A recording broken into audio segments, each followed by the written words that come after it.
আমার নবী রাহমাতুল লিল আলামিন বলে, আবু রুকানা, আমি নবীজি তোমার সাথে কুস্তি লাগার জন্য দুনিয়াতে আসি নাই। তুমি যখন বলেছ তুমি আমার সাথে কুস্তি লাগা যদি ধারাশায় হও, তোমাকে যদি আমি লাগাইতে পারি মাটির ভিতরে, তোমার জবান দিয়া বলেছ তুমি কালেমা গ্রহণ করবে,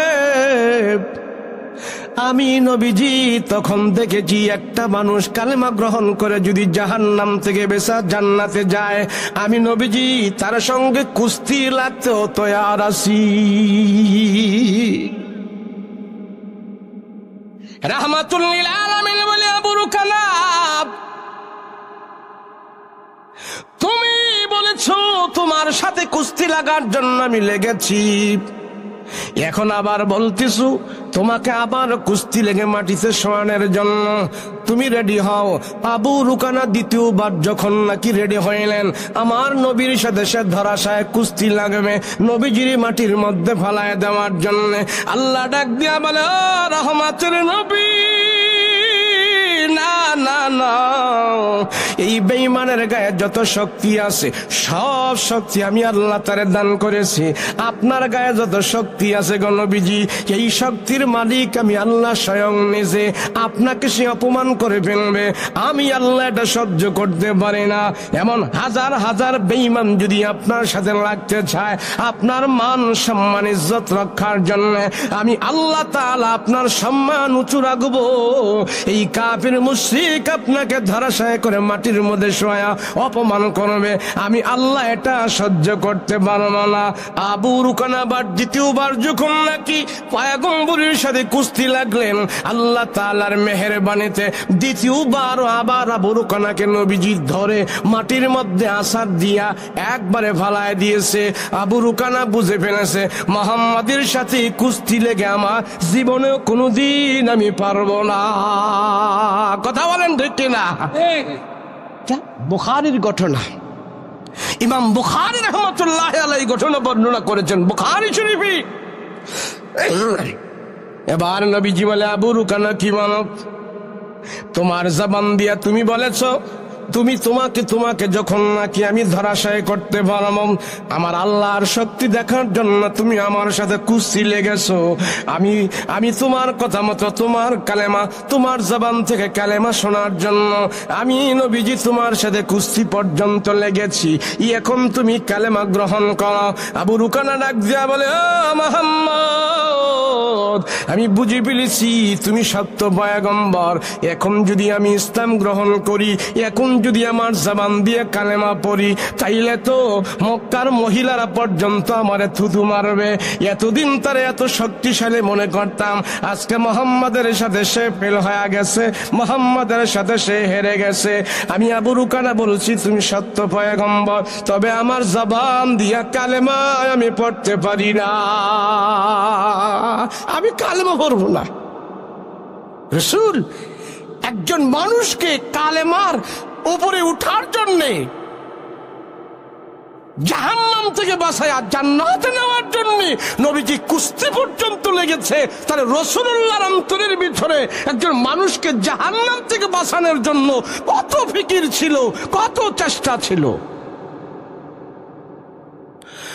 লা ইলাহা ইল্লাল্লাহ, লা ইলাহা ইল্লাল্লাহ, লা ইলাহা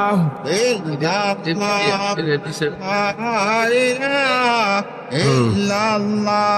জেনারেটর আছে না? লা ইলাহা ইল্লাল্লাহ, লা ইলাহা ইল্লাল্লাহ,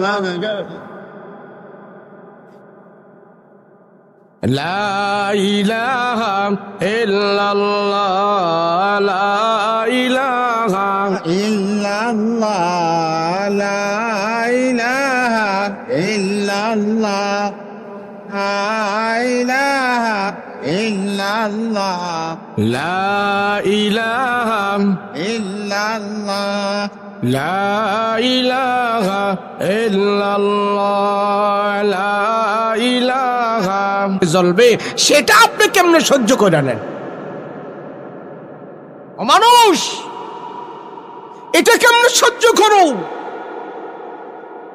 আল্লাহর কোরআন বলে এই কাজ করলে তুমি জাহান্নামে যাবে, সোজা জাহান্নাম এইভাবে, জান্নাত এইভাবে পরিষ্কার করে আল্লাহ দিয়েছে। সেজন্য আমার রসুল, যার গায়ে 4000 পালোয়ানের শক্তি থাকা সত্ত্বেও রসুল যায়া হাতে ধরছে, রসুল যায়া পায়ে ধরছে, নবী যায়া, নবী নিজে যায়া কাফেরের দরজায় দাঁড়িয়ে আছে, সে যেন কালমা পড়ে মুসলমান হয়। সুবহানাল্লাহ, কত বড় নবী! হায় হায়, কত বড় নবী, কত সম্মানী নবী! কিন্তু সেই নবী কালেমা তার মুখ থেকে উচ্চারণ শোনার জন্য নবী তার কাছে গেছে, নবী গেছে তার কাছে। এই প্যান্ডা ওদিকে সরো।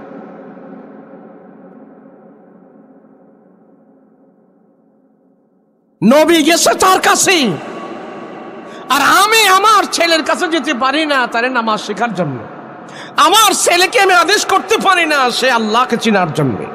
কথা বলেন ঠিক কিনা? কথা বলেন ঠিক কিনা? আমার ঘরেই তো বেদিন, আমার ঘরেই তো বদ্দিন, আমার ঘরেই তো জাহান্নামী পরিবেশ, আমার পাড়া মহল্লায় তো আল্লাহর নাফরমানে ভর্তি।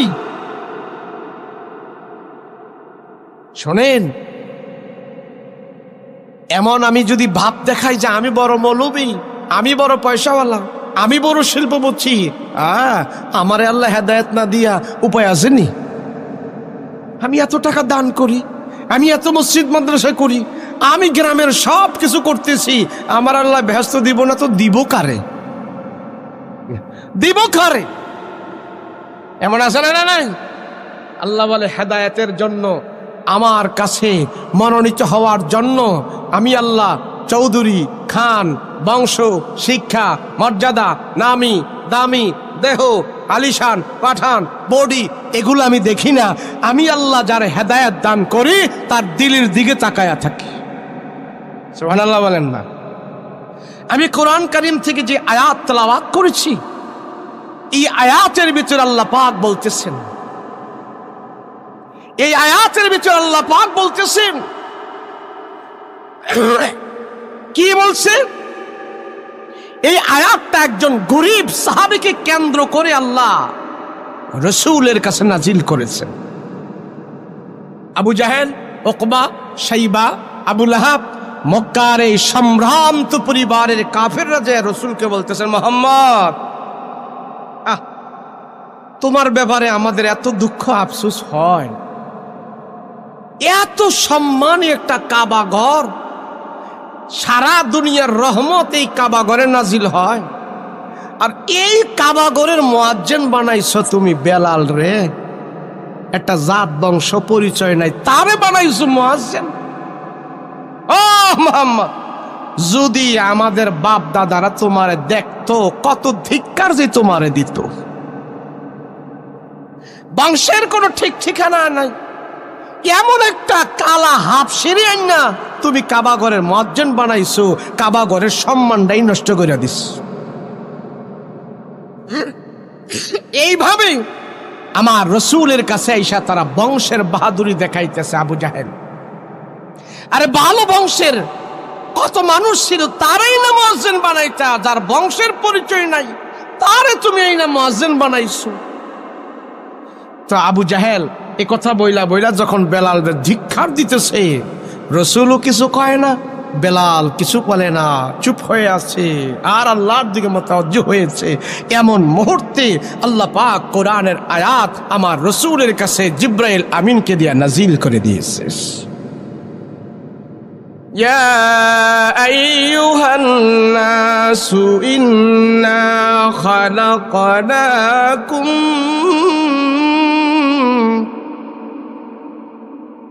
خلقناكم من ذكر وأنثى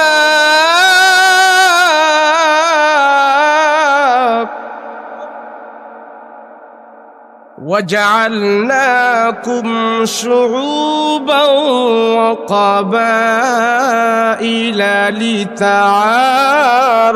لتعارفوا। লিতাআরাফু বলছে, আল্লাহ ডাক দিয়া বলে, হে মৃত্যুর মানুষেরা শোনো, ইয়া আইয়ুহান নাস,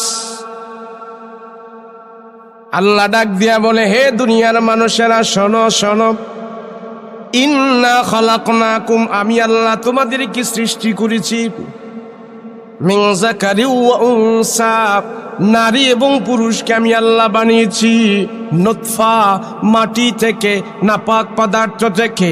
দুনিয়াতে কেউ জমিদার, কে হাওলাদার, কে গাজী, কে খানসাব, কে সরকার, কে চৌধুরী, কে অমুক, কে মোল্লা, কে অমুক, কে তমুক, এগুলির আমার কাছে কোনো দাম নাই। আমার আল্লাহর কাছে দাম হলো ইন্না করমাকুম ইনদাল্লাহি আতকাকুম, যার ভিতরে আমার আল্লাহর ভয় আছে, খোদা ভীতি আছে, আমি আল্লাহ তারে সবচেয়ে বেশি ভালোবাসি।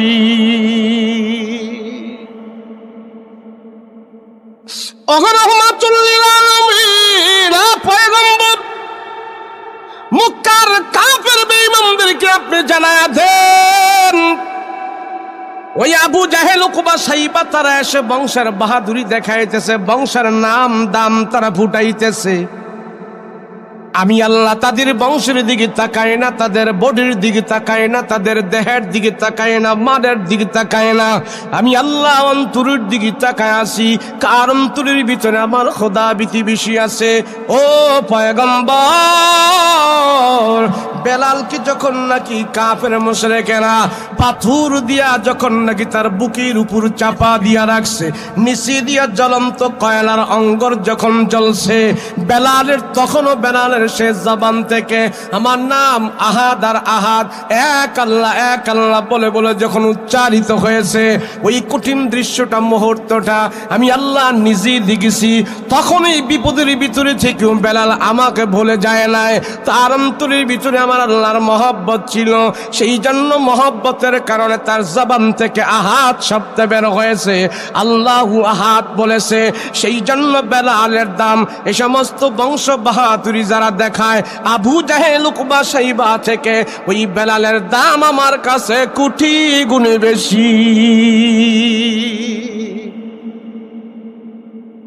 রাসূলের কাছে, আল্লাহর কাছে নফসে মুতমাইন্না এবং যার আত্মা যত বেশি পরিষ্কার, তার দাম আল্লাহর কাছে বেশি। কোরআনে কারীমের এক জায়গায় আল্লাহ পাক ডাক দিয়া কয়, ইয়া আইয়াতুহান নাফসুল মুতমাইন্না ইরজিই ইলা রাব্বিকি রাদিয়াতাম মারদিয়া ফাদখুলি ফি ইবাদি ওয়াদখুলি জান্নাতি। হাসরের ময়দানে আল্লাহ ডাক দিয়া বলবে, হে পবিত্র অন্তরমালারা, হে পবিত্র আত্মামালারা, যাদের দিলের ভিতরে সুদ নাই, যাদের দিলের ভিতরে ঘুষ নাই, যাদের দিলের ভিতরে শিরকি নাই, যাদের দিলের ভিতরে কুফরি নাই, যাদের দিলের ভিতরে শুধু আল্লাহ আছে, রসুলের প্রেম আছে, আল্লাহর ভালোবাসা আছে, নবীজির ভালোবাসা আছে, হাসরের ময়দানে আল্লাহ ডাক দিয়ে বলবেন, হে পবিত্র আত্মাওয়ালারা, দুনিয়ার জমিনে তোমাদের অন্তরটা পবিত্র ছিল, দুনিয়ার জমিনে গান লাগায়া তোমার অন্তর নাপাক করো নাই, গান শুই না তোমার অন্তর নাপাক করো নাই, হারাম খায়া তোমার অন্তর নাপাক করো নাই, গালিগালাজ করে তোমার অন্তর নাপাক করো নাই, তোমার অন্তর পবিত্র, তোমার আত্মা পবিত্র। আমি আল্লাহ একমাত্র সাক্ষী, আজকে তোমরা জান্নাতের ভিতরে ঢুকো জান্নাতের ভিতরে। এই আয়াত নাজিল হয়েছে হযরত আবু বকর রাদিয়াল্লাহু আনহুর শানে। আল্লাহ পাক রব্বুল আলামিন সাহাবীদেরকে জানাই দিতেছেন, এ সাহাবীরা, তোমাদের মাঝে এমন একজন তোমাদের বন্ধু আছে যার জন্য জান্নাতের 8টা দরজা খোলা থাকবে, 8টা দরজার ভিতর থেকে আহ্বান করতে থাকবে, আপনি আমার দরজা দিয়া জান্নাতে ঢুকেন, আমার দরজা দিয়া জান্নাতে ঢুকেন, আমার গেট দিয়া জান্নাতে ঢুকতে থাকবেন। এই ব্যক্তি আর কেউ নয়, উনি হলেন আমার বন্ধু আবু বকর রাদিয়াল্লাহু আনহু। আল্লাহু আকবার। রাসূলের প্রধান সাহাবী যে আবু বকর, তার আত্মাটা এত পরিষ্কার ছিল, রাসূল বলে আবু বকরের অন্তর আত্মা পরিষ্কার থাকার কারণে আল্লাহ জান্নাতের 8টা 10টা গেট আবু বকরের জন্য আল্লাহ খুলে রাখবেন। সুবহানাল্লাহ। আচ্ছা, অন্তরকে, আত্মাকে পরিষ্কারের জন্য রাসূল পাক সাল্লাল্লাহু আলাইহি ওয়াসাল্লাম বলেন, অন্তর আত্মার যে এত দাম এটা মানুষ বুঝে না, মানুষ জানে না। সে নাপাক খাইয়া, সুদ খাইয়া, ঘুষ খাইয়া তার অন্তরকে কালবে সালিম রাখতে চায় না, সেটাকে নাপাক করতে চায়। তাহলে অন্তর পরিষ্কারের জন্য প্রথমত 2টা পদ্ধতি ব্যবহার করছেন নবী পাক। কয়টা পদ্ধতি জোরে বলেন? 2টা নেয়ামত। এক হইল কোরআন তেলাওয়াত, দ্বিতীয় হইল দাওয়াত। ইসলামের প্রথমে শুরুতে জান্নাতে যাওয়ার জন্য, নেয়ামত আল্লাহর পক্ষ থেকে পাওয়ার জন্য 2টা জিনিস দ্বারা উদ্বুদ্ধ হয়েছে।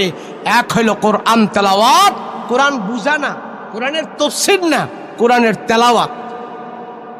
যারা বলেন কি? কোরআনের তিলাওয়াত। তখনও কেউ তাফসীর বুঝে না, তখনও কেউ কোরআনের অর্থ বুঝে না, তখন শুধু কি তেলাওয়াত। রাসূল প্রত্যেক দিন তেলাওয়াত করতেন, প্রত্যেক দিন তেলাওয়াত করতেন আর দাওয়াত দিতেন। রাসূলুল্লাহ সাল্লাল্লাহু আলাইহি ওয়াসাল্লাম লম্বা কথা, অনেক লম্বা কথা। আমি অত বড় লম্বা কথা আজকে যাব না। সংক্ষিপ্ত আকারে আমি যে আয়াত তেলাওয়াত করেছি, রাসূলুল্লাহ সাল্লাল্লাহু আলাইহি ওয়াসাল্লাম বলেন, জানো অন্তরাত্মা পরিষ্কার থাকার কারণে হযরত আবু বকর রাদিয়াল্লাহু আনহুর সম্মান, ইজ্জত আল্লাহ পাক দুনিয়াতে আমার ডান পাশে সব সময় আবু বকরকে স্থান দিয়েছেন, জান্নাতেও আবু বকরকে আমার ডান পাশে স্থান দিবে। জানো, এমন কি ইন্তেকালের পরে আমার রওজার আমার ডান পাশেই আবু বকরের রওজা মুবারক হবে। সুবহানাল্লাহ। কেন? অন্তর পরিষ্কার থাকে। আরে তাদের জীবনে কোনোদিন এমন হয়েছে 3 বেলা খাবার পায় নাই, 3 দিনও খাবার পায় নাই। আবু বকরের পেটেও 3 দিন খাবার নাই। এমন কি নবীর মেয়ে ফাতেমা আর ঘরেও 3 দিন 2 দিন খাবার নাই। এরপরও তারা হারামের দিকে তাদের দিল যায় নাই, সুদের দিকে তাদের দিল যায় নাই। আমরা তো সামাজিকতা রক্ষার জন্যে অমুকে অত বিল্ডিং, অমুকের ছেলে 2টা থাকে লন্ডন, তমুকের ছেলে থাকে লন্ডন, আমারও তো হতে হবে, আমারও তো তার সাথে পাল্লা দিই। অর্থাৎ তো 5 তলা না করতে পারি, 1 তলাও তো করতে হবে। এমন দিলের ভিতরে যখন আসে, তখন আমার মন হারামের দিকে যায়, তখন আমার মন ঘুষের দিকে যায়, তখন আমার মন 2 নাম্বারিতে যায়। বলে এই 2 নাম্বারিতে যাওয়াটার নামই হইল আমার দিল জাহান্নামের দিকে যাচ্ছে।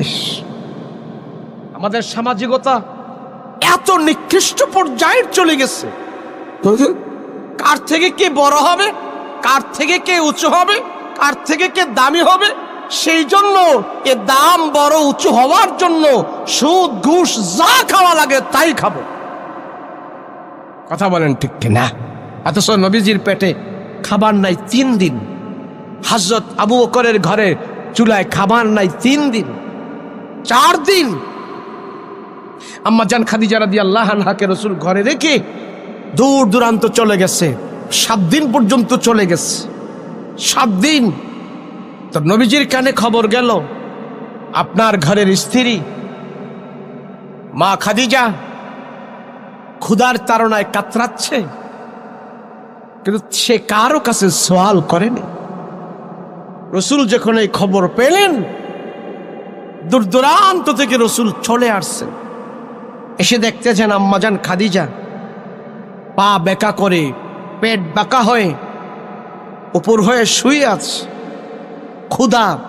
কিন্তু রাসূল চলে গেছেন দিন প্রচারে, আর মা খাদিজা পেট বাঁকা হয়ে মাটির সাথে পেট লাগিয়ে শুয়ে আছে। রাসূল এসে বুঝতে পারলেন, হায় হায় খাদিজার পেটে খাবার নাই, হায় হায়। রাসূল চিল্লা ফাল্লা শুরু করেছে, আল্লাহ এই মহিলাটা মক্কার সম্ভ্রান্ত পরিবারের এক মহিলা। এই মহিলাটা মক্কার একজন বিশিষ্ট শিল্পপতি ছিল। আল্লাহ, তার তো টাকার অভাব ছিল না, খানার অভাব ছিল না। আজকে আমার সাথে ইসলাম গ্রহণ করে আমার রসুলের সাথে সে ঘর সংসার করার কারণে আমি দিনের কাজে বাহিরে চলে গেছি, আজকে তার পেটে খাবার নাই। ও আল্লাহ, এর জন্য আমি তোমার কাছে কি জবাব দেব? তখন রসুল আম্মাজান খাদিজার মাথার মধ্যে হাত বুলাইলেন, কপালের মধ্যে হাত বুলাইলেন। রসুল খুব চিন্তিত। খাদিজা, ও খাদিজা, উঠো উঠো, আমি আসছি, উঠো, তোমার কি প্রয়োজন? তুমি অনেক কষ্ট পাচ্ছ, আমি খাবার দাবারের ব্যবস্থা করতেছি।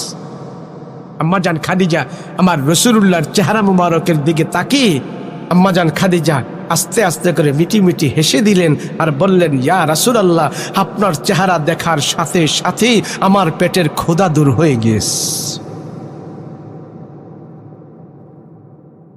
আমার নবী রাহমাতুল লিল আলামিন, নবী আমার ডাক দিয়ে বলে, ও খাদিজা, আমি নবীজি তোমার চাওয়া পাওয়া পুরা করতে পারি নাই। তুমি একজন সম্ভ্রান্ত পরিবারের মহিলা, তোমার কোনোদিন টাকার অভাব ছিল না, খাদ্যের অভাব ছিল না। ও খাদিজা, আমি নবীজি তোমার পর্যাপ্ত পরিমাণ খাবার দিতে পারে নাই, জামা কাপড় পর্যন্ত দিতে পারে নাই, তোমার তো কোনো কিছুর অভাব ছিল না। আল্লাহর নবী মা খাদিজাকে পরামর্শ দিতেছেন, আমি যতটুকু সাধ্য আছে আমি তোমার জন্য খাবার দাবারের ব্যবস্থা করব, সব কিছু করব। মা খাদিজা ডাক দিয়া বলে, গো রহমতের নবী গো, জীবনে সব কিছু আমি হারাইলাম, সব কিছু আমি ত্যাগ করলাম শুধু আপনার জন্য। আবার আপনি সেই কথায় আমাকে বলেন, দুনিয়ার দিকে আমাকে লোভ দেখান না। না, রাহমাতুল লিল আলামিনের ঘরে আমি আবদ্ধ হইয়া আমার রসুলকে পাইলাম, আমি তামাম দুনিয়া পাইলাম, আমার নবীকে পাইলাম, আমি আখিরাত পাইলাম। আমি দুনিয়াতে আর কিছু আমার দরকার নাই। ওগো রাহমাতুল লিল আলামিন, ও নবী আমার, আমি যে রসুলের চেহারার দিকে তাকাইলে আমার পেটের ক্ষুধা পর্যন্ত দূর হয়ে যায়, আমার রসুলের চেহারার দিকে তাকাইলে দুনিয়ার বুক বিলাস আমার মনে আসে না, আমার নবীজির চেহারার দিকে তাকাইলে দুনিয়ার মায়া আমার হয় না। এটাই তো আমার সবচেয়ে বড় চাওয়া পাওয়া, এটাই তো আমার হলো সবচেয়ে বড় সম্পদ। দুনিয়ার টাকা পয়সা আমার সম্পদ, আমার দরকার নাই। আমার নবী তো হইল আমার কাছে সবচেয়ে বড় সম্পদ। আল্লাহু আকবার।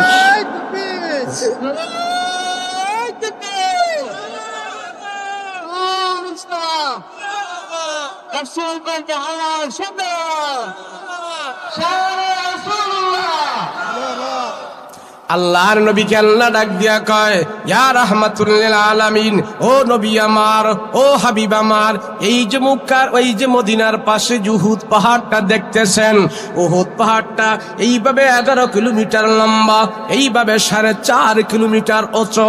এই উহুদ পাহাড়টা রাসূল গো আপনার জন্য আমি স্বর্ণবর্তী করে বানাই দিব, স্বর্ণ দিয়ে ভরপুর করে দিব। এই পাহাড়ের স্বর্ণ বিক্রি করে করে নবী গো আপনি চলতে পারবেন, দুনিয়ার শান শৌকত আনন্দ ভোগ করতে পারবেন। আমার নবী ডাক দেয়া বলে, ও আল্লাহ, না না না, আমি পাহাড় বিক্রি করে স্বর্ণবর্তী বিক্রি করে দুনিয়ার আনন্দ করতে পারি না। নবী ডাক দেয়া বলে, আল্লাহ, আমার সব উম্মত পৃথিবীর বুকে ধনী হবে না, সব উম্মত পৃথিবীর বুকে টাকাওয়ালা হবে না।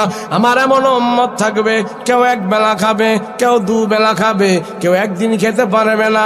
সেই জন্য সব উম্মতের সাথে আমি শামিল থাকতে চাই।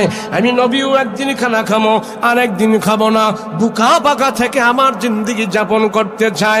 আমার এত টাকা পয়সার কোনো দরকার নাই।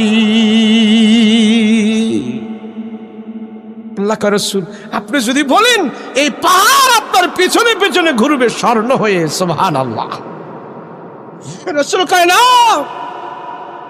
আমার উম্মত তো সবাই এরকম ধনী হতে পারবে না। তাহলে আমি রাসূল ধনী হব, আমার গরিব উম্মতের দিলের ব্যথা আমি কেমনে বুঝবো? নবীজি শুধু সে নয়, আখিরাতের জন্য তার মেয়ের ঘরেও 2 দিন 3 দিন পর্যন্ত খানা নাই। মা ফাতেমা, হাসান আর হুসাইন আসছে, মা আমাদেরকে খাবার দাও, মা আমাদেরকে খাবার দাও।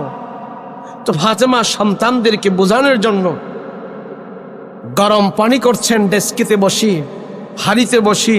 বাচ্চারা মনে মনে ভাবতেছে মা আমাদের জন্য সুস্বাদু খাবার তৈরি করছে। তো ফাতেমা 2 ভাইকে বলল, যাও তোমাদের জন্য তো খাবার হচ্ছে, যাও তোমাদের নানা জানের কাছে যাও, তোমাদের নানা জান তোমাদেরকে সুস্বাদু খাবার দিবে, যাও। তো হাসান আর হোসেন 2 ভাই গলাগলি করে আম্মা জান ফাতেমা থেকে বিদায় নিয়ে বলল, ঠিক আছে নানা জানের কাছে যাচ্ছি। তো গলাগলি করে ধরে ধরে রাসূলের 2 নাতি নবীজির কাছে চলে গেছে। চলে যায় বলতেছে, নানা জান মা বলেছে আপনি আমাদেরকে খাবার দিবেন, আমাদের ঘরে খাবার নাই, আব্বা বাহিরে চলে গেছে, মা এখনো খাবার তৈরি করতে পারে নাই, রান্না হচ্ছে আর আমাদেরকে পাঠাইছে, আপনি আমাদেরকে খাবার দিবেন। রাসূল পাক সাল্লাল্লাহু আলাইহি সাল্লাম হাসান আর হুসাইনের দিকে তাকায়া চোখ বন্ধ করে ফেলেছে, আল্লাহ আমার নাতিদের পেটে খাবার নাই, আমার মেয়েও তো খাবার খায় নাই, আমিও তো আজকে 3 দিন ধরে আমার ঘরের চুলায় আগুন জ্বলে না, কি দিয়ে বিদায় দেব তাদেরকে, কি দিব আমি? তো রাসূল পাক সাল্লাল্লাহু আলাইহি সাল্লাম হাসান আর হুসাইনকে বলে, আসো কাছে আসো। তো দুজনকে ডাকছে, ডেকে তোমাদের জামা উঠাও। তো জামা উঠাইলেন। তো আল্লাহর রাসূলের পবিত্র হাত মোবারক হাসান আর হুসাইনের পেটের মধ্যে লাগাই দিছেন। সুবহানাল্লাহ। যাও যাও তোমরা 2 ভাই যাও, আমি পরে দেখছি, তোমরা যাও। রাসূল তাদেরকে বিদায় দিলেন। হাসান আর হুসাইন দুজন আম্মাজানের কাছে আসছেন, ফাতেমার কাছে। দেখতেছে তারা হাসি খুশি আনন্দ। তো মা ফাতেমা জিজ্ঞেস করে, হাসান ও হুসাইন তোমাদের নানা জান তোমাদেরকে কি খাবার দিছে, এত সুন্দর সুস্বাদু, তোমরা হাসি খুশি দেখা যাচ্ছে, মনে হয় তোমাদের নানা জান তোমাদেরকে সুস্বাদু খাবার দাবার খাওয়ায়। হাসান আর হুসাইন 2 ভাই বলে, মা না না না, নানা জান আমাদেরকে কি খাবার দেবে, আমাদেরকে খাবার দিবে কোত্থেকে? নানা জান তো আজকে 2 দিন 3 দিন পর্যন্ত খাবার নাই, নানার ঘরে কোনো খাবার নাই।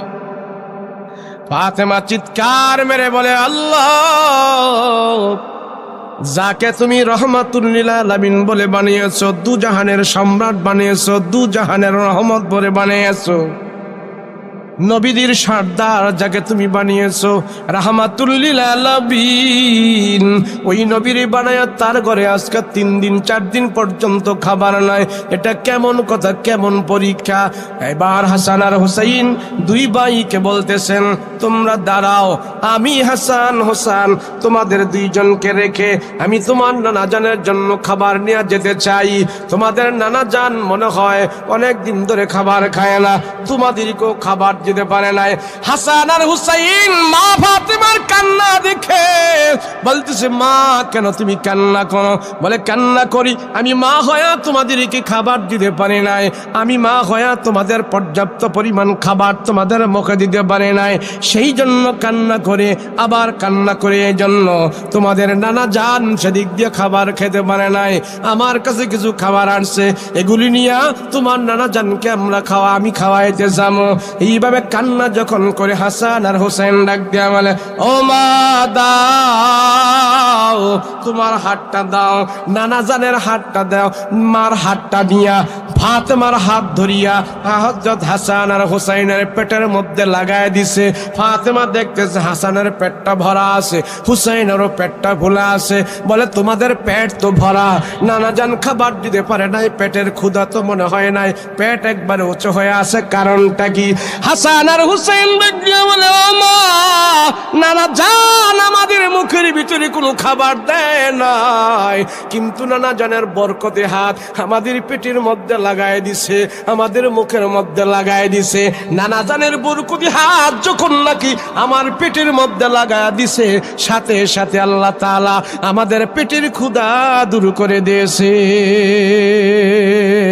আল্লাহু আকবার।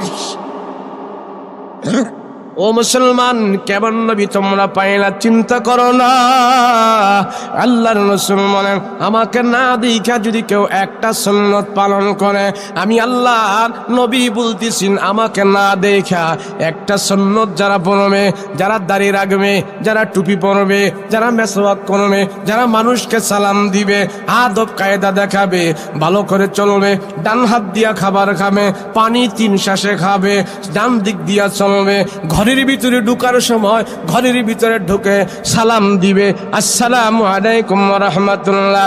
এমন একটা সুন্নাত যদি কেউ আমল করে, আল্লাহর রাসূল বলেন 100 শহীদের সওয়াব আল্লাহ তারে দান করে দেবে।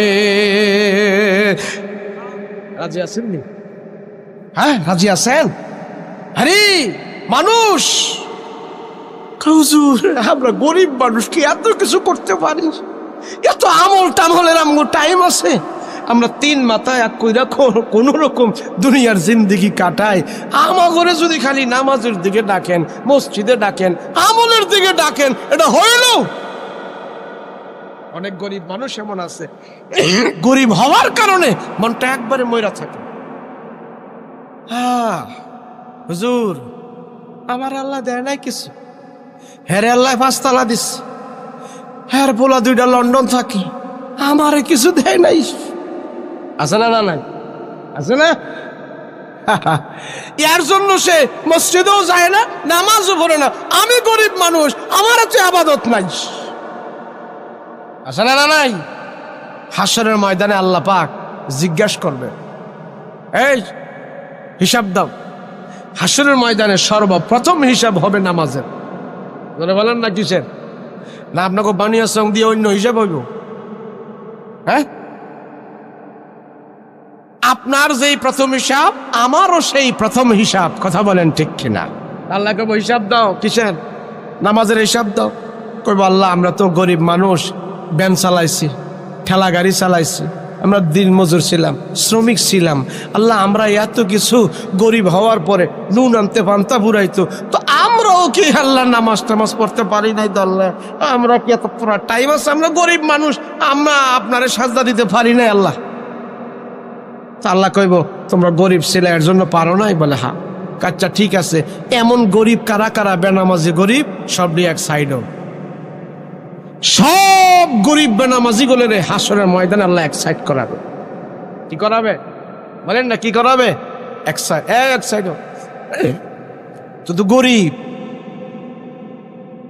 নামাজের বেলায় আমরা গরিব, আর ঘরের ভিতরে গেলে দেখা যায় 32 ইঞ্চি টেলিভিশন আছে।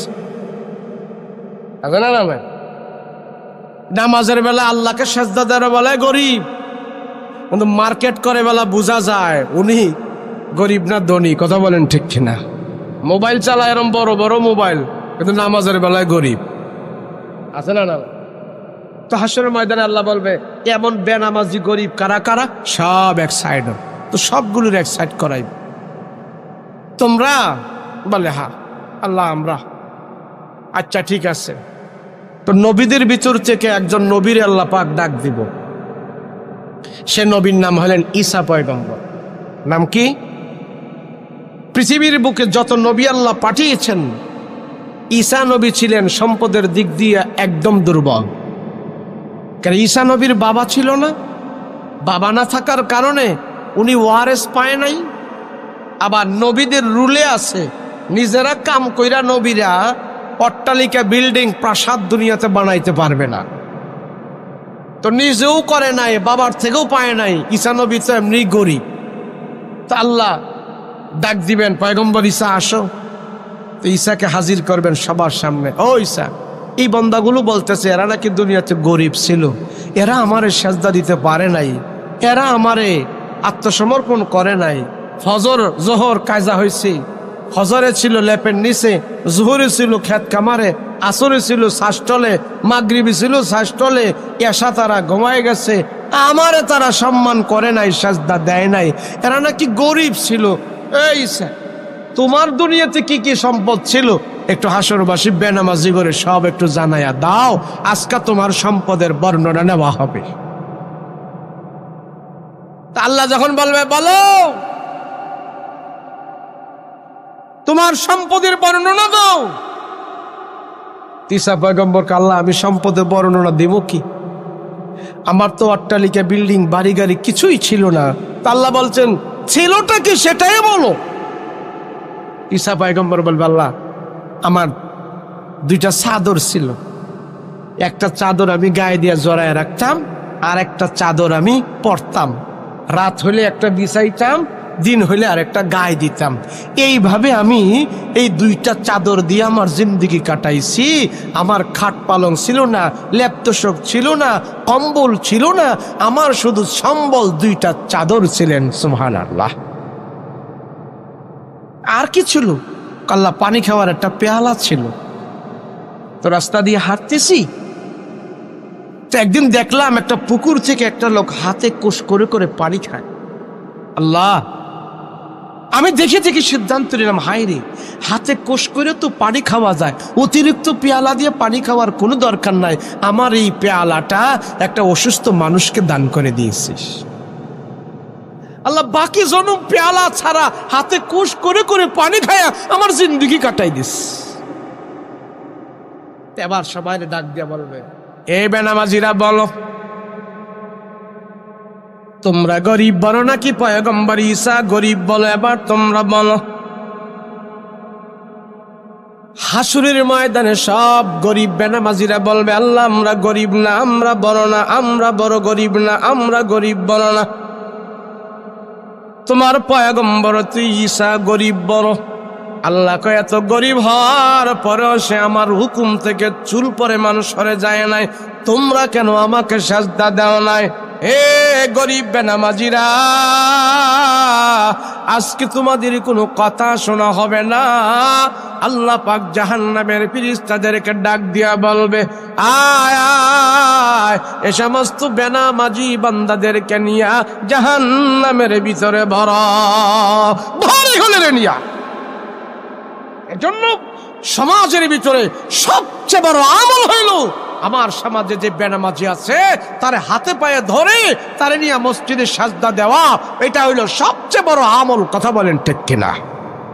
একটা মানুষ সে যখন সাজদা দেয়, এই কপাল যখন নাকি সে জমিনে লাগায়, আল্লাহ আরশে আজিমে ফেরেশতাদেরকে ডাক দিয়া কয় দেখ আদমের বাচ্চারা আমার দরবারে আত্মসমর্পণ করে ফেলেছে। সুবহানাল্লাহ।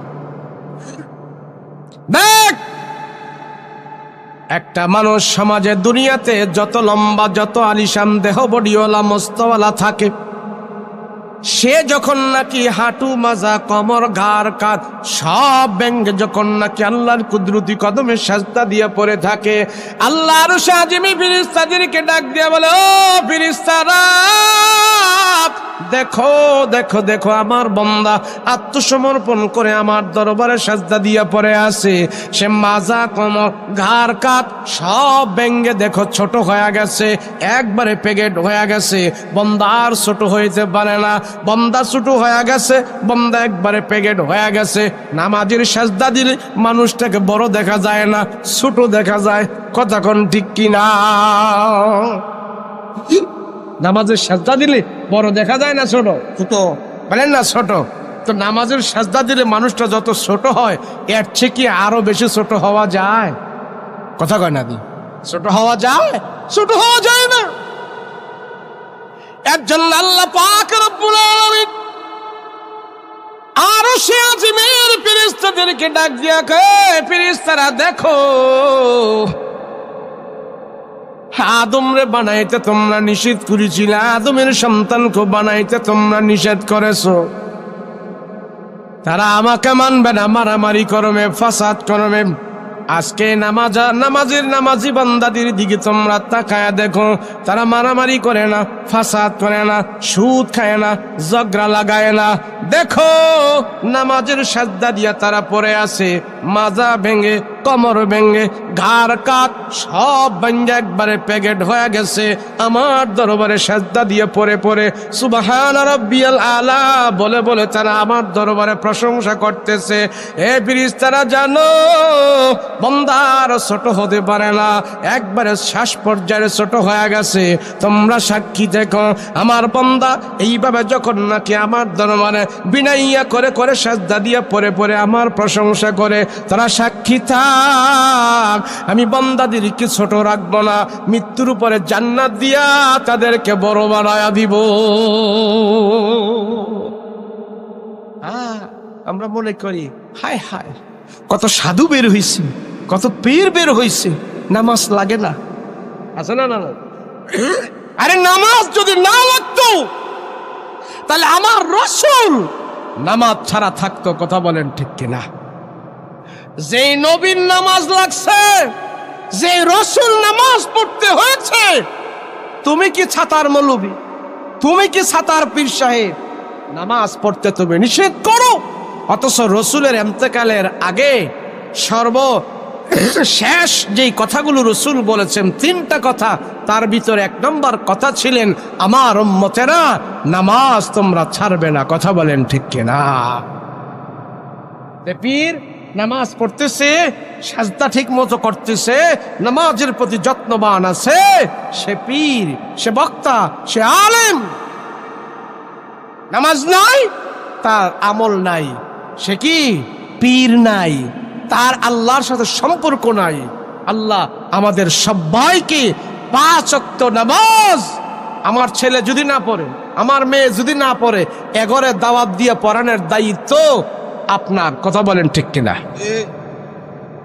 তাবলীগ তো আমার ঘরে, তাবলীগ তো আমার মহল্লা, তাবলীগ তো হইল আমার আশেপাশের, আমার রিলেটিভ যারা আছে তাদের কাছে।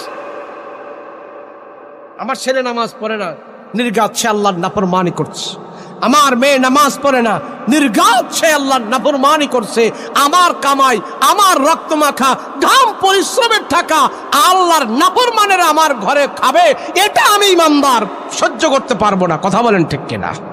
সেজন্য আমার ছেলে, তাকে দ্বীনের পথে আনার জন্য যদি তার পায়ে ধরা লাগে, আমি বাপ হয়ে তার পায়ে ধরবো। আমার ছেলে বেলাইনে চলে গেছে, লাইনে আনার জন্য, দ্বীনের পথে আনার জন্য সন্তানের হাতে পায়ে ধরবো, কথা বলেন ঠিক কিনা? সেজন্য আল্লাহর রাস্তায় আমরা যারা বেনামাজি, ধর্মকর্ম কম বুঝি, ইমান আমল কম বুঝি, অত বেশি বুঝার দরকার নাই। মৌলিক আমলগুলো আমরা করবো, রাজি আছি ইনশাআল্লাহ? মৌলিক আমলের ভিতরে দাওয়াত দেওয়া, কোরআন তেলাওয়াত করা, আর দিলকে পরিষ্কার রাখা। দিল পরিষ্কার সোজা, আল্লাহর নাফরমানি থেকে আমি দূরে থাকবো, আমার দিল সোজা। হারাম থেকে যখন আমি দূরে থাকবো, আমার দিল সোজা। হারামের দিকে যখন আমার দিল যাচ্ছে না, বুঝতে হবে আমার ঈমান বাড়তেছে। একটা হারাম কাজ আমার সামনে আসলো, আমার দিল যায় না, তখন বুঝতে হবে আমার ঈমান বাড়তেছে, আল্লাহর রহমত আমার উপরে আল্লাহ অবধারিত করতেছে। আর যখন নাকি আমার দিল গানের দিকে যায়, আমার দিল হারামের দিকে চলে যায়, আমার দিল নাপাকের দিকে চলে যায়, আমার দিল বেনামাজি হয়ে থাকতে মনে চায়, আমার দিল নাফরমান হয়ে থাকতে মনে চায়, তো বুঝতে হবে আল্লাহর রহমত আমার থেকে আস্তে আস্তে করে উঠে যাচ্ছে, কথা বলেন ঠিক কিনা? আল্লাহ আমাদের সবাইকে কবুল করেন, বলেন আল্লাহুম্মা আমিন। এই 2 দিন ব্যাপী মাহফিলের আজ প্রথম রজনী, আগামীকালকে এখানে মাহফিল হবে। আল্লাহ এই 2 দিন ব্যাপী মাহফিলের আয়োজন যারা করেছেন, প্রত্যেকের জানে, মালে, সময় দিয়ে, শ্রম দিয়ে, বুদ্ধি দিয়ে, পরামর্শ দিয়ে, যে যেইভাবে সহযোগিতা করেছে, প্রত্যেকের সহযোগিতা যেন আল্লাহ নাজাতের উসিলা বানায় দেয়। সকলে বলেন আল্লাহুম্মা আমিন। আমরা দোয়া করব, কি বলেন? সবার জন্য দোয়া করব, দেশের জন্য দোয়া করব, দশের জন্য দোয়া করব, আমাদের আব্বা আম্মার জন্য দোয়া করব। দেখেন যেখানে যারা পাকড়া দাড়িওয়ালা, পাকড়া চুলওয়ালা মুরব্বীরা আছেন, বলেন যে আগামী 50 বছর পরেও, যার বছর 50 হয়ে গেছে, সে এখন আর 50-এর গ্যারান্টি দিতে পারে না। আমি যদি বলি এখানে 150 বছরের কোনো মানুষ আছেন? আছে কেউ? 150 বছরের মানুষ আছে এখানে কেউ? নাই, শেষ। মাত্র 150, মাত্র 150। তাহলে যার বয়স 60-70 হয়ে গেছে, উনি কি চিন্তা করে? এই বুড়ো এখনো শাস্টলে বসে বসে মহিলাদের নাইচ দেখে। এই বুড়ো এখনো সকাল বিকাল আকিস বিড়ি না টানলে ভালো লাগে না। এ পাকনা দাড়িওয়ালা মুরব্বী বুড়া, তাকে মসজিদে খুঁজে পাওয়া যায় না। বলেন, ওনার দিল কি জীবিত আছে না মৃত? এই দিল যখন জিন্দা হবে, এ দিল যদি জিন্দা না করে সে কবরে যায়, নির্ঘাত আল্লাহর আযাব তার জন্য অপেক্ষা করছে। কেউ কেউ মনে করে হুজুর আল্লাহর তো অনেক মায়া আছে, আল্লাহর অনেক দয়া আছে, আল্লাহ করে মাফ করে দিব। শেষ একটা আমলের কথা বলে যায়। দুনিয়াতে আমি চেয়ারম্যান হব, মেম্বার হব, শিল্পপতি হব, পয়সাওয়ালা হব, ইরান যাব, লন্ডন যাব, যত কিছু দুনিয়ার ভোগ বিলাস বস্তু আছে, এগুলি সব হইল আমার তকদিরের সাথে সম্পর্ক। কিসের সাথে? জোরে বলেন। আমার ভাগ্যে যদি থাকে, তাহলে আমি বকলম মার্কা মানুষও আমি কোটিপতি শিল্পপতি হতে পারবো। আমার তকদিরে যদি থাকে, তাহলে এই থানার এমপি হওয়াও সম্ভব। কথা বলেন ঠিক কিনা? আর ভাগ্যে যদি না থাকে, এমপি হওয়ার পরেও বেইজ্জতি হইয়া দেশ ছাড়া লাগবো। কথা বলেন ঠিক কিনা? দুনিয়াটা হইল তকদিরের খেলা, দুনিয়াটা হইল ভাগ্যের খেলা। আখিরাত তকদিরের খেলা নয়, মৃত্যুর পরে ভাগ্যের খেলা নয়, মৃত্যুর পরে হলো আমলের খেলা, ইমানের খেলা। কথা বলেন ঠিক কিনা? আপনি কোরআন হাদিসে এমন কোথাও পাইবেন না যে আল্লাহ আপনারে বইলা দিছে আমল টামল কিছু করা লাগবো না, ইমানদার হওয়া লাগবো না, কালেমা পড়া লাগবো না, আমি আল্লাহ দয়া করে তখন ব্যস্ত দিয়া দিব। এমন কথা আল্লাহ কোথাও বলে নাই। আল্লাহ বলছে তোমরা ইমানদার হওয়ার পরে এরপরে আমার দয়া নিয়ে ব্যস্ত যাবে। কোন কাফেরের জন্য আল্লাহ জান্নাত বানায় নাই, আল্লাহ কোরআনে ঘোষণা। কোন মুশরিক জান্নাতে যেতে পারবেন, আল্লাহ কোরআনে ঘোষণা।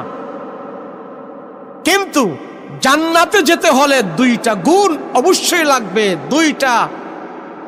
দুইটা জিনিস আপনার ভিতরে থাকতেই হবে। এটা আল্লাহ কোরআনে ঘোষণা করছেন, ইন্নাল্লাযীনা আমানু ওয়া আমিলুস সালিহাত লাহুম জান্নাতুন তাজরি মিন তাহতিহাল আনহার। ইন্নাল্লাযীনা, নিশ্চয় যাহারা, আমানু ঈমান এনেছে, ওয়া আমিলুস সালিহাত নেক আমল করেছে। এটা কার কথা? আল্লাহর কথা। যাদের ভিতরে ঈমান আছে এবং নেক আমল আছে, আল্লাহ পরে বলেন লাহুম জান্নাতুন তাজরি মিন তাহতিহাল আনহার, লাহুম জান্নাত, তাহাদের জন্যই জান্নাত। এটা কোনো তাফসীর না, এটা কোনো ব্যাখ্যা না, এটা আয়াত, এটা অর্থ। তাহলে জান্নাতে যাওয়ার জন্য শর্ত হইল ঈমান এবং নেক আমল। এই দুই আমল ছাড়া জান্নাতে যেতে পারবে। যেমন দেখেন না, হিন্দুরা বলে আমরা মরলে স্বর্গে যাব, কাফেররা বলে আমরা মরলে বেহেশতে যাব। আর আমরা মুসলমানেরা বলি কি জানেন? আমাদেরকে ছাড়া, ইমানদারদেরকে ছাড়া আল্লাহ কাউকে জান্নাতে দিবে না। এটা আমাদের কথা নয়, কোরআনের কথা।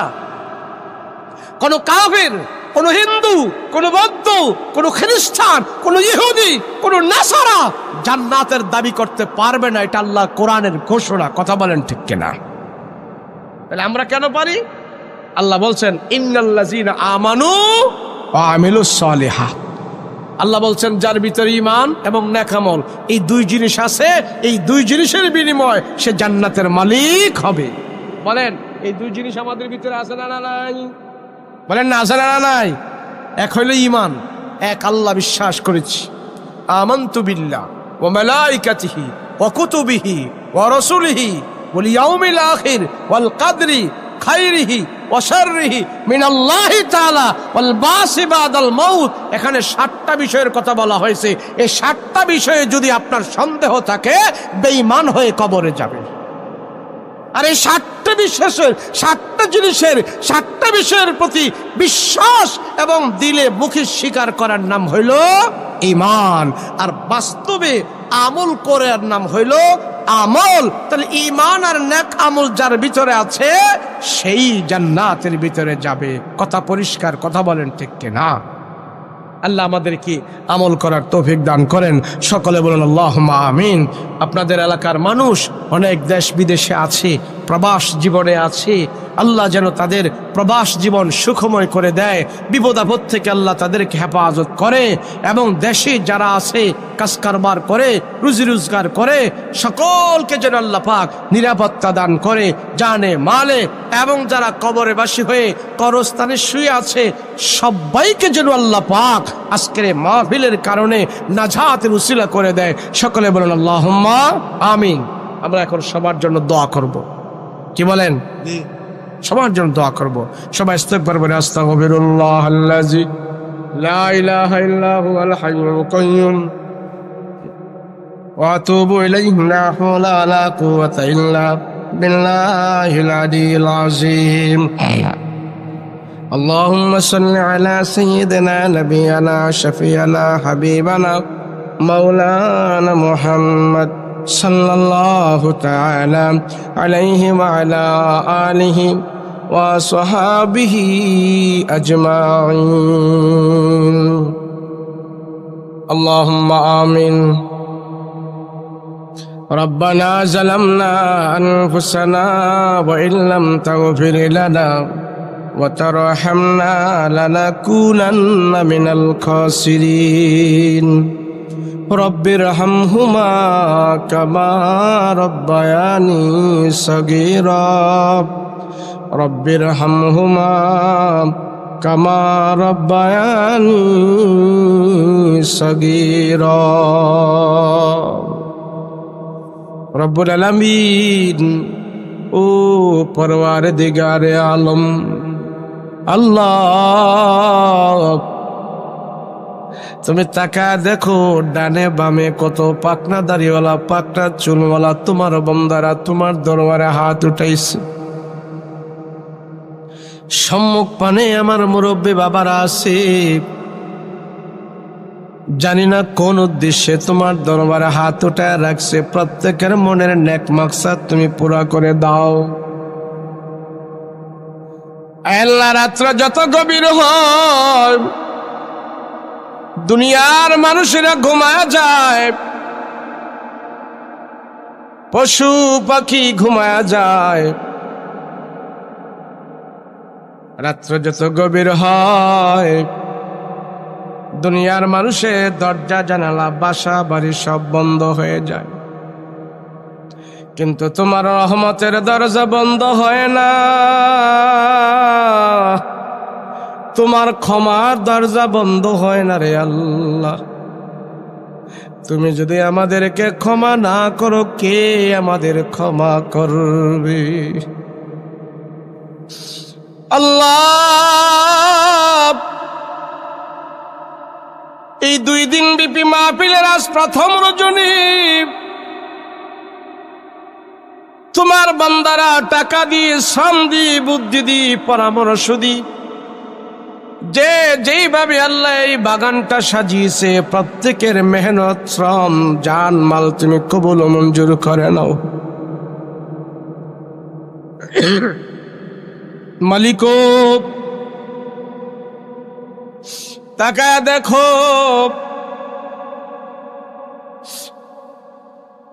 ইচ্ছা করলে আমরা এখানে মাহফিল ছাড়া এই সমস্ত লোকগুলো অন্য কিছু করতে পারত, কিন্তু তারা বয়ান শুনিয়েছে। দিনের একটা গুনাহমুক্ত পরিবেশ তারা এখানে কায়েম করেছে। আল্লাহ, তাদের এ মাহফিল তাদের নাজাতের উসিলা বানিয়ে দাও। রব্বুল আলামিন,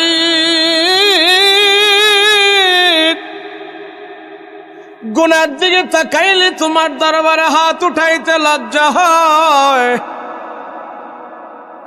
আয় আল্লাহ, আমরা যত বড় গুনাহ করি, আমাদের গুনাহ বড় না গো আল্লাহ, তোমার রহমত বড়। আমাদের গুনাহ বড় না, তোমার ক্ষমা বড়, তোমার দয়া বড় গো আল্লাহ। আমাদের জিন্দিগির সব গুনাহ খাতা মাফ করে দাও। আয় আল্লাহ, অত্র এলাকার ভিতরে কত মানুষ কত সমস্যা আছে আল্লাহ, সমস্যা দূর করার আর সমাধান করার একমাত্র তোমার হাতে। মালিক গো, তুমি যদি ক্ষমা না করো, তুমি যদি সমস্যা দূর না করো, কে দূর করবে? আল্লাহ, এলাকাতে যত মানুষ দেশের বাহিরে আছে, বিদেশে প্রবাস জীবনে আছে, ছেলে মেয়ে বিবি বাল বাচ্চা সবাইকে রেখা অর্থ কামাই করার জন্য তারা দেশের বাহিরে চলে গেছে। ওরে মালিক, ইচ্ছা করলেও বিদেশ থেকে তারা ছেলে সন্তান থেকে দেখার জন্য আসতে পারে না। আল্লাহ, যত বিপদ আপদ আছে সমস্ত বিপদ আপদ থেকে প্রবাসীদেরকে তুমি রক্ষা করো, তাদের কামাই রুজিতে বরকত দিও আল্লাহ। স্বাস্থ্যের সুস্থতা দান কইরো, আবার সুস্থ শরীরে ছেলে সন্তান মা বাবার কাছে তাদেরকে ফেরায়া দিও। আয় আল্লাহ, গভীর রাত, এত রাত্রে কোনো মানুষ জাগ্রত থাকে না। বাসা বাড়ি গেট দরজা সব লক হয়ে গেছে, বন্ধ হয়ে গেছে। পশু পাখিগুলো যার যার বাসায় চলে গেছে।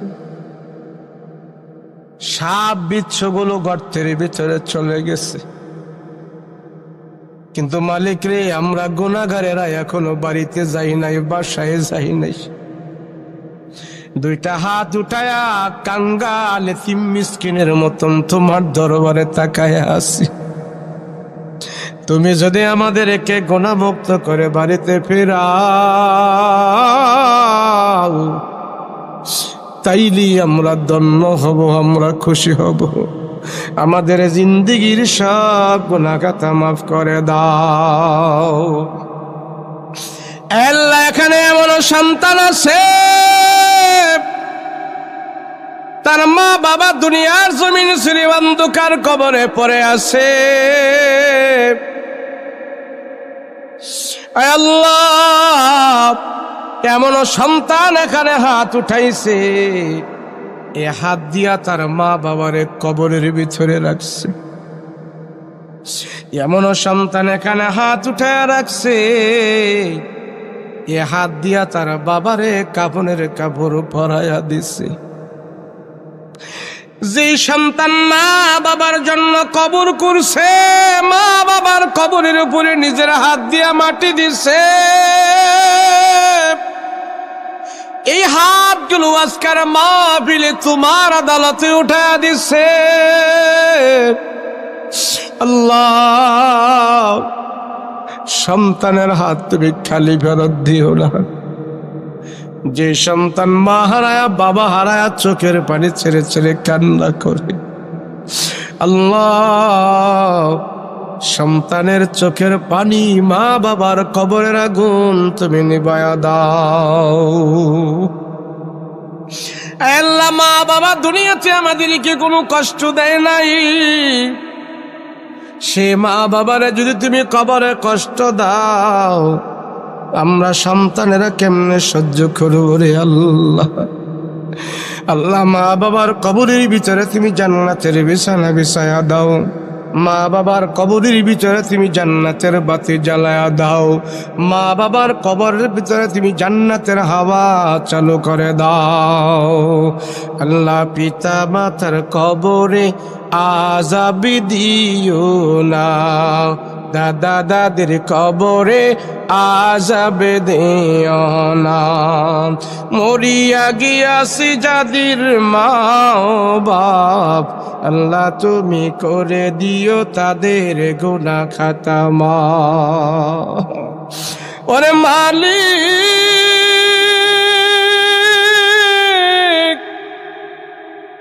যেই মা বাবার দ্বারা আমরা দুনিয়ার আলো বাতাস দেখেছি, যেই মা আমাদেরকে পেটে নিয়ে অনেক কষ্ট করেছে, সেই মাকে যদি এখনো কবরে কষ্ট দাও আমরা কেমনে সহ্য করব রে আল্লাহ?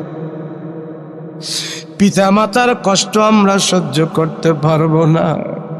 আল্লাহ ঈদের দিন আসলে বাবা আমাদেরকে নতুন জামা পরায় আনন্দ করাইতো, আর বাবার গায়ে মাঝে মাঝে পুরান জামা দেখা যাইতো।